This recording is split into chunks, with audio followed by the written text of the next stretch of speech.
വാർത്തകൾ തുടരുമ്പോൾ വളരെ സുപ്രധാനമായ ഒരു വിവരം സുപ്രീം കോടതിയിൽ നിന്ന് വരുന്നു. SNC ലാവ്ലിൻ കേസുമായി ബന്ധപ്പെട്ട കേസ് വീണ്ടും മാറ്റിവെച്ചിരിക്കുന്നു സുപ്രീം കോടതി.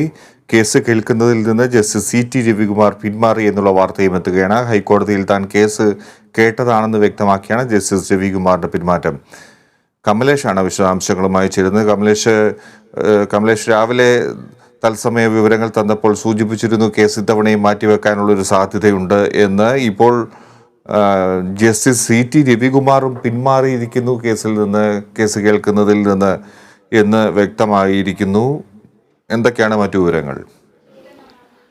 ഫിജി സൂചിപ്പിച്ചതുപോലെ തന്നെയാണ് ഇപ്പോൾ നമ്മൾ നേരത്തെ രാവിലെ പ്രതീക്ഷിച്ചതുപോലെ തന്നെ ഈ കേസ് വീണ്ടും SNC ലാവ്ലിൻ കേസ് പരിഗണിക്കുന്നത് വീണ്ടും മാറ്റിവെച്ചിരിക്കുകയാണ് സുപ്രീം കോടതി. ഇതിൽ ഏറ്റവും പ്രധാനപ്പെട്ട ഒരു വിഷയമെന്ന് പറയുന്നത് ഇന്ന് കോടതിയിൽ ഈ കേസിൽ നിന്ന് ജസ്റ്റിസ് CT രവികുമാർ, മലയാളി കൂടിയായ ജസ്റ്റിസ് CT രവികുമാർ പിന്മാറുന്ന ഒരു സാഹചര്യമാണ് ഉണ്ടായിട്ടുള്ളത്. താൻ നേരത്തെ ഹൈക്കോടതിയിലായിരിക്കുന്ന സമയത്ത് കേസ് കേട്ടിട്ടുള്ളതാണെന്നും അതുകൊണ്ട് ഇനി സുപ്രീം കോടതിയിൽ ഈ കേസ് കേൾക്കുന്നതിൽ അർത്ഥമില്ലെന്നും ചൂണ്ടിക്കാട്ടിയാണ് അദ്ദേഹം കേസിൽ നിന്നും പിന്മാറിയിരിക്കുന്നത്. ഇതോടെയാണ് കേസ് പരിഗണിക്കാനായി വീണ്ടും മാറ്റിവെച്ചിട്ടുള്ളത്.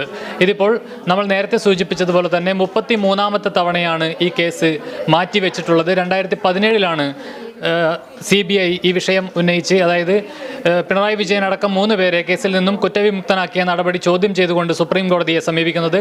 അവിടെ നിന്ന് ഇങ്ങോട്ട് 6 വർഷക്കാലത്തെ നിയമ പോരാട്ടത്തിനിടെ 33ാമത്തെ തവണയാണ് ഇപ്പോൾ ഈ കേസ് പരിഗണിക്കുന്നതിൽ നിന്നും മാറ്റിവെച്ചിരിക്കുന്നത്. ഫിജി, ശരി, വളരെ സുപ്രധാനമായ വിവരം. SNC ലാവ്ലിൻ കേസ് സുപ്രീം കോടതി വീണ്ടും മാറ്റിവെച്ചിരിക്കുന്നു.